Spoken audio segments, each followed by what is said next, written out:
This is a update on the KT250.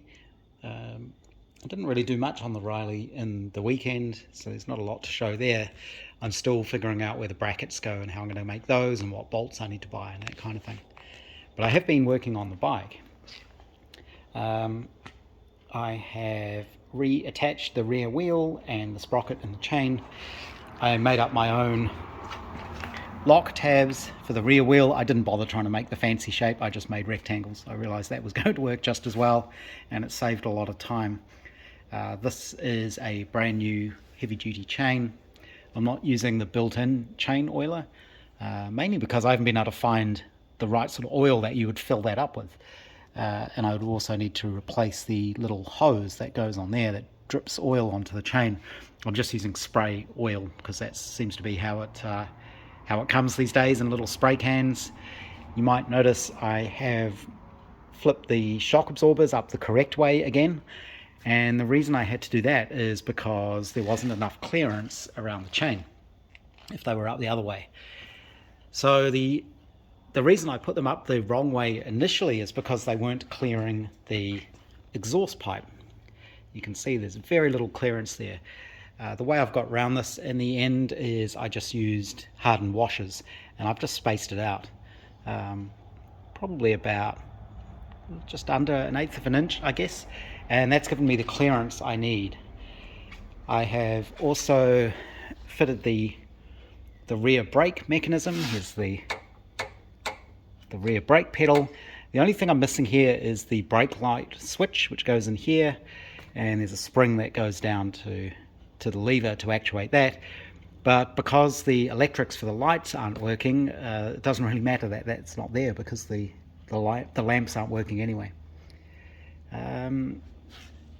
I did have to make up a new little adjuster nut here, so I'd actually lost it, and then I went looking for it and found it in the bottom of the ultrasonic cleaner, by which stage it had kind of rotted away to almost nothing.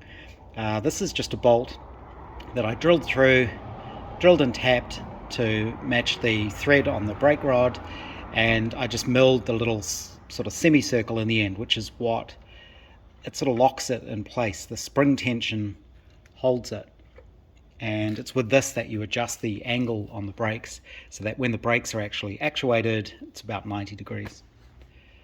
So that's all done. I figured out the problem with my clutch. So the clutch is now working again properly. The problem there was that I had, when I'd reattached the cable down here in the housing, the clutch, there's a shaft that comes through here, and it's a splined shaft with a little lever on it. I'd taken that apart, and when I put the lever back on the splines, I hadn't taken the sort of free play or the slack out of that mechanism. So all I had to do was take the clutch, the splined lever off the shaft, and rotate it around a little bit, and that got my clutch working again. I had to adjust the little clip that holds the throttle cable in place, just to remove a little bit of play there. But that now works properly. I've replaced the cable clips. I had to actually make a new one for this brake hose one. Unfortunately I don't have the right diameter wire, so I used a piece of number 8 wire for that for the moment, and then a piece of heat shrink over it, but I should be able to fix that when I get the proper wire. This is the front brake, and that's the only thing that's not finished at the moment. So, well, that and the side covers. I've got a new side cover coming. They will need sanding and priming and painting, and then clear coating. And I also need to get new grommets. So these are the grommets that hold the side covers in place. There are sort of little pegs on the covers, and these grommets fit in there, but you can see these are all totally perished. So far I haven't found the right size, so I haven't been able to buy new ones. I've only been looking locally. I'm sure I can get them from overseas. That's all purely cosmetic, of course. The The reason the front brake isn't on is because of the speedo drive. So this fits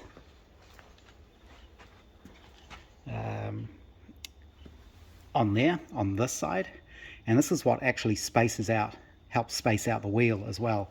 You can see where the actual drive screws in there. This has a new oil seal. The reason this isn't on the bike is because this is the little rubber dust shield that goes on it, and again, this is totally perished.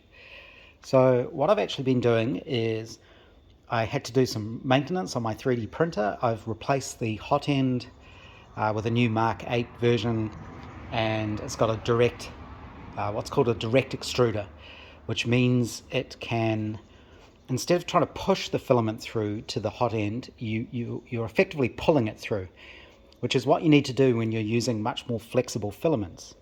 And I've been experimenting with, well, I've done one experiment with a new filament that I bought, which is called TPU. And this is a flexible, rubbery sort of 3D printable filament rather than PLA, which is hard, or ABS, which is hard. So this is flexible, and this is so you can make rubbery parts. That's almost what it is. So I drew up a quick model, and this was just my first attempt ever at printing this new plastic. 3D printing is all about settings, and there are so many variables you have to get right to get nice prints. This one I printed way too fast, but it was just kind of a test to see how it would go, and that actually came out okay.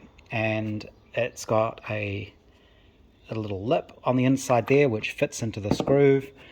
And for the first prototype, I keep forgetting that this table isn't a table, it's a piece of MDF over the top of a bench, and the ends aren't supported, so pushing down on the ends is not a good idea. But that's the dust shield that clips in place there, and that would actually be a usable part. But as this was just the first experimental test print of this new plastic, I printed it really quickly, and the finish on it isn't great, so I'm having another go at printing that. Like I say, 3D printing is all about the settings and the variables, and there are so many things you can change to get your printer working well. My printer is a little bit more tricky because it's a homemade one, so you can't use any existing settings. You can kind of use them as a rough guide, but really it just takes experimentation.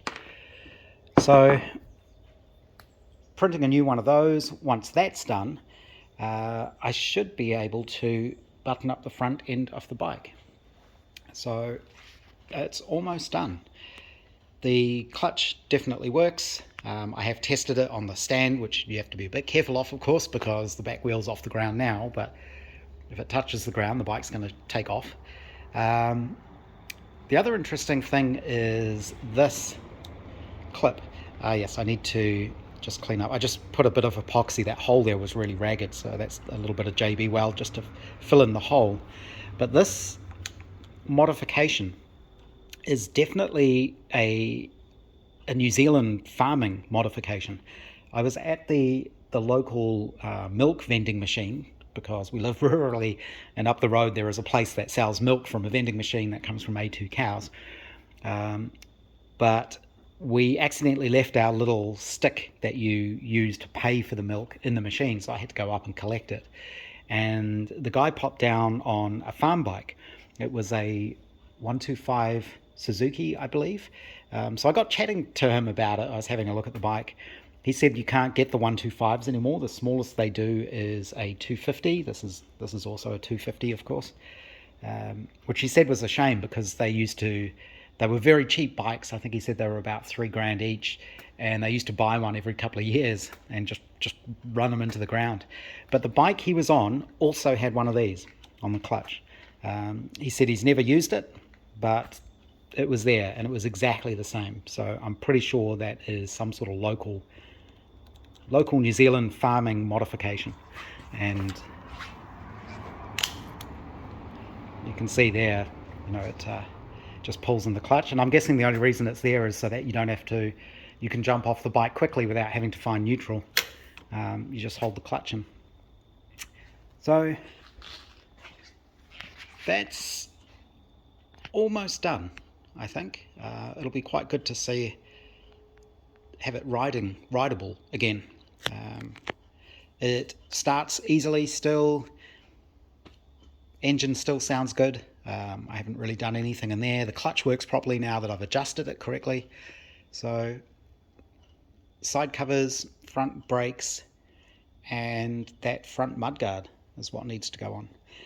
I have also confirmed that the mudguard goes on the inside of these, so these are actually on the outside, and it sort of bolts through. So this is just showing the actual 3D printing process. This is the new hot end and extruder I've added. You can see that it's a direct drive here, so it's pulling the filament through and pushing it straight into the hot end. I did have to add extra bracing because it was quite heavy, so it wobbles a bit. And this is the filament. It's really quite soft. I have printed wax before, which is even softer. This setup should actually work well for printing wax, and the reason I wanted to print wax was because I was doing lost wax casting in aluminium, so it'll be handy to be able to do that again for little bits and pieces.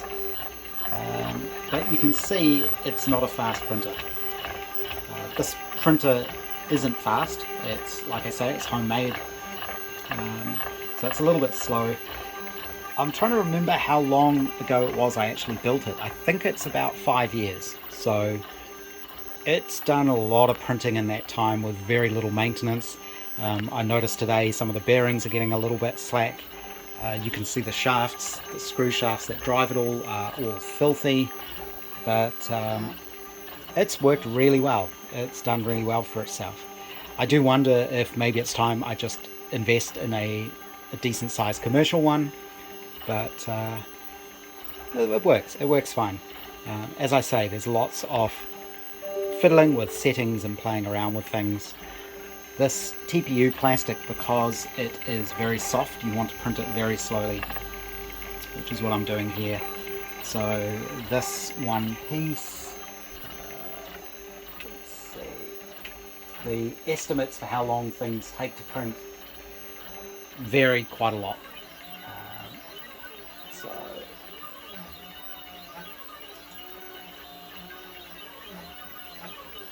Yeah, it says this is going to take another 48 minutes. I don't believe that. I think it'll be longer.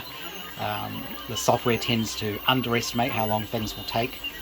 But as you can see, I've got a little webcam set up on it, so I can go back to the house and I can keep an eye on it from there, just to make sure everything's okay. Printer itself is reasonably safe, but you do have to remember you're dealing with a hot end that it's at 220 degrees. The base on this is heated as well, even though this is only printing at 50 degrees C on the base. The biggest reason you want to keep an eye on it is if something goes wrong with the feeding, you can end up with what's called a bird's nest, and you just end up with a massive pile of plastic. And if that gets caught up around the hot end, it can cause a real mess and it can actually damage things. So I'm going to leave this going for another hour or so and see what that final part looks like. I didn't film it, unfortunately, but I had a try at starting the bike and it started first kick, which is really, really good. I'm still doing my second 3D print, and people might be wondering why I can't print new grommets. Obviously these are rubber. If I'm able to print rubber, why can't I just print new ones? The tricky thing with printing a shape like this is you have to imagine that the printer is laying down layer upon layer of plastic, and the problem is when you get overhang like you have in a grommet like this. So you can see it would print the bottom 2/3 of this fine, but when it gets to that top piece, it will be trying to print layers of plastic in mid-air. Obviously that won't work. The way you get around that in 3D printing is with what's called support. So you actually 3D print it's like a scaffolding that goes underneath the layers that you're trying to print to hold them up. And then when the print is finished, you remove that support. I don't like using support. I try to avoid it if possible. In my 3D printed Enigma machine, I managed to design it so it doesn't need any support at all, which was quite a lot of work. The reason I don't like it is because removing it tends to leave a bit of a mess. And I'm not sure how well support printing is going to work with this rubbery plastic. It's definitely worth a try. It's easy enough for me to 3D model one of these and give it a few test prints and see what happens. It's definitely worth giving it a go.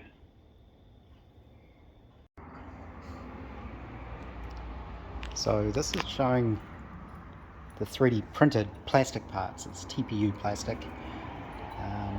This is the dust shield on the Speedo drive. So that's got a new oil seal in it, and then the rubber shield around it there.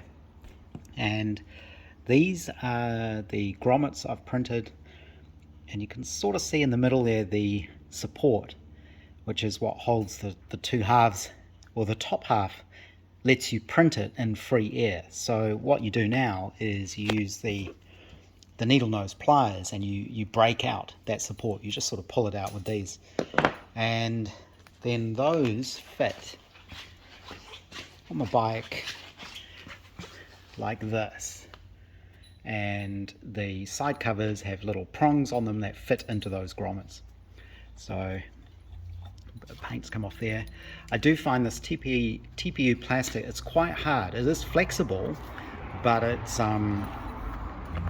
kind of solid. So to get it flexible enough to go into the holes, I actually soak it in boiling water or hot water just to soften them up so I can get them into place. And I use a bit of silicone grease on the holes just to make it easier to fit them in. So I'm going to clean up the other 4 and then fit those to the bike. It's after work again, and things are coming on quite nicely on the bike. Tonight I have fitted the front wheel, refitted that, torqued that up. My 3D printed dust shield works perfectly on the Speedo drive, and I've got the brakes set up. The one thing I did have to do was I had to put back in the original front brake shoes. My cheap Chinese front brake shoes didn't fit. With the shoes in place, they were slightly off center, and it meant you couldn't get the axle bolt through. The original shoes that came with the bike had a lot of meat still on them, so I feel fine reusing those. So the front wheel is on and torqued up. The front brake is all on and set up, and I fitted the rest of the 3D printed grommets. So that's these here. As I mentioned, I think in one of the other films, the plastic is flexible, but it's quite tough. So to make it a little bit more supple to get it through the holes, I put it in a cup of boiling water, and that softens it enough that you can easily then get it into the holes in the frame. And you can see the side cover in place there. I have the other one on order that should be on the way, but you can see how there are these sort of tapered pegs, and that's what's fitting into those grommets, and that's what holds everything in place. So when the other side cover turns up, those are reproductions, they're fiberglass. I will sand those. I'll have to degrease them because I've been touching it with greasy hands. I'll degrease them, sand them back, paint them the same green as the tank, and clear coat them, and that should all be done. You can buy decals, new decals for these. I'm not sure if I will or not. I think I'll just leave it plain for now. The other thing I've ordered is the missing bracket that goes across the top there. It's just a kind of U-shaped bracket. Gets held on by these same bolts down here. I may need to get longer ones actually. But that's a reproduction stainless steel piece. That's on the way as well. And that's what I need to finish off the front guard. And then I think it's pretty much done. It does start up easily. You probably can't see it. I did just have it running, so the place is full of smoke. But it starts really well. Everything seems to work nicely. It's come on well. So hopefully I'll be able to ride it around the garden again soon. The other thing I should mention, one of the last pieces, because my 3D printing has been working so well for the little dust shield and the grommets, the Speedo actually is meant to have a rubber grommet around here. That had completely disintegrated, but the actual Speedo mechanism is all rubber mounted. There's little rubber bushes that go in the bottom there. So I am also 3D printing a TPU version of that. That'll just give it that little bit of rigidity but flexibility that the Speedo needs not to be shocked. And then that drive cable just goes in there. That's what drives the little Speedo. This one says it's got 4,000 miles on it. I don't know if that's true. That seems like an awful lot. But I didn't want to take the Speedo apart and fiddle with that, so that's what it's going to say. Yeah, I think that's almost it.